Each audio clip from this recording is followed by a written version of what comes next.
16 दिसंबर 1971 दुनिया ने एक नए देश का जन्म देखा। उस देश का नाम था बांग्लादेश। 93,000 पाकिस्तानी सोल्जर्स ने भारत के सामने घुटने टेक दिए। ढाका का आकाश भारत के विजय पथ से गूंज उठा। इंदिरा गांधी का भारत एक महासत्ता बन के उभर रहा था, लेकिन इस जीत के ढोल के बीच एक आवाज दबा दी गई थी। ये आवाज जो 54 भारतीय फौजियों की थी। ये ऐसे फौजी थे जो भारत के लिए लड़ते लड़ते पाकिस्तान के हाथों कैद हो गए, लेकिन वापस कभी नहीं लौटे। 54 सोल्जर जो ना तो शहीद घोषित किए गए और ना ही उनकी लाश मिली, ना उनका नाम किसी वॉर के मेमोरियल पर लिखा गया और ना ही कभी उन्हें भारतीय सरकार के द्वारा मदद मिली। वो कहाँ गए? क्या पाकिस्तान की जेलों में उन्होंने जिंदगी गुजारी, या फिर उनके साथ कुछ ऐसा हुआ जो आज भी दुनिया नहीं जानती? आज हम उस सच का पर्दा उठाएंगे जो भारत की ताकतमंद सरकारों ने भी अनदेखा कर दिया। 54 Indian prisoners of war Pakistan की जेलों में बंद है। भारत पाक युद्ध के दौरान पता हुए 54 सैनिक। 54 of our people. Indian prisoner Hamid Nehal Ansari, who is currently lodged in a Pakistan jail, has यो परिवार ने जो पाकिस्तानी जेल में बंद अपनी जिहादी। स्वागत है आपका क्राइम स्टूडियोज के वीडियो में। 1971 का इंडो पाक वॉर सिर्फ एक युद्ध नहीं था, ये एक आजादी की जंग थी। बांग्लादेश अपने अधिकारों के लिए लड़ रहा था और पाकिस्तान की फौज उस पर अत्याचार कर रही थी। भारत ने उनके सहयोग के लिए सेना भेजी और सिर्फ 13 दिन के अंदर पूरी पाकिस्तानी फौज को घुटने टेकने पर मजबूर कर दिया। ढाका के रेस कोर्स मैदान पर जनरल नियाजी ने 93,000 फौजियों के साथ भारत के सामने समर्पण कर दिया। ये था भारत की सेना का सबसे बड़ा विजय। लेकिन इस जीत की कीमत क्या थी? 38,000 प्लस सोल्जर्स शहीद हुए और 54 सोल्जर्स हमेशा के लिए मिसिंग हो गए। वॉर के बाद शिमला एग्रीमेंट साइन हुआ, जिसमें दोनों देश अपने वॉर प्रिजनर्स को स्वैप करने वाले थे। भारत ने पाकिस्तान के 93,000 सोल्जर्स को इज्जत के साथ उनके घर भेज दिया, लेकिन जब बारी पाकिस्तान की आई तो उन्होंने कहा, हमारे पास कोई भी इंडियन POW नहीं है, यानी कि कोई भी इंडियन सोल्जर्स उनकी जेलों में कैद नहीं है। लेकिन ये झूठ था। 1978 में इंडियन पार्लियामेंट ने एक लिस्ट रिलीज की, जिसमें ये कंफर्म किया गया कि 54 सोल्जर्स पाकिस्तान की कस्टडी में हैं। रिपोर्ट्स के मुताबिक ये सोल्जर्स पाकिस्तान के अलग अलग जेल में बंद हैं।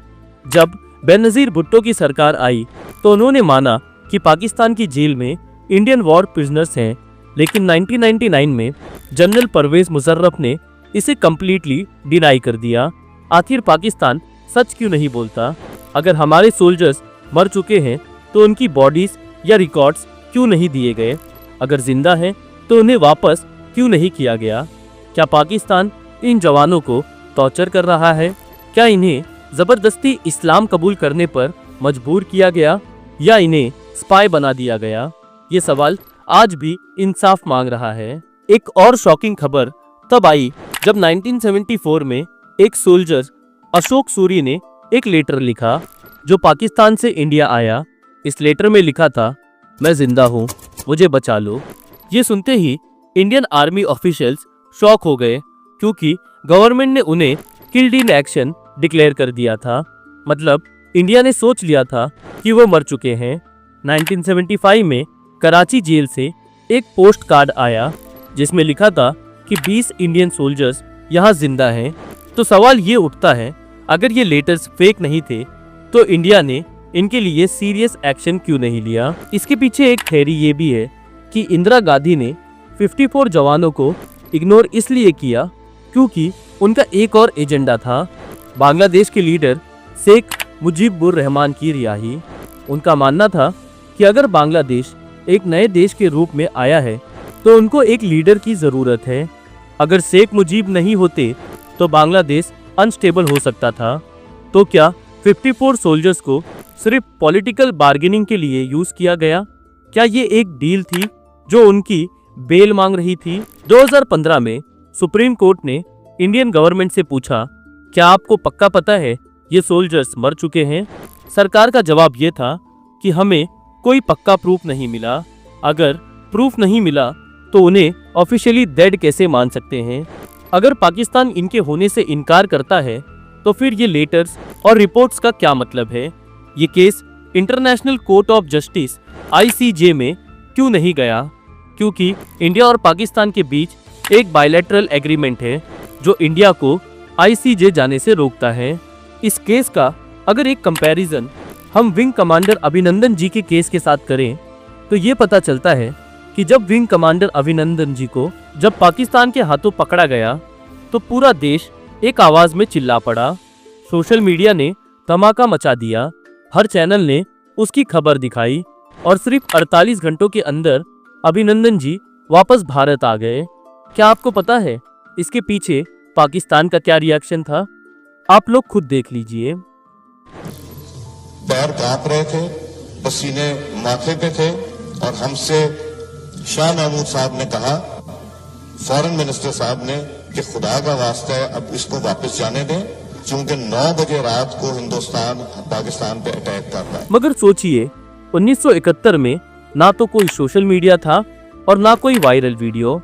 हमारे 54 सिपाही ऐसे ही गुम हो गए और उनकी आवाज सुनने वाला कोई नहीं था।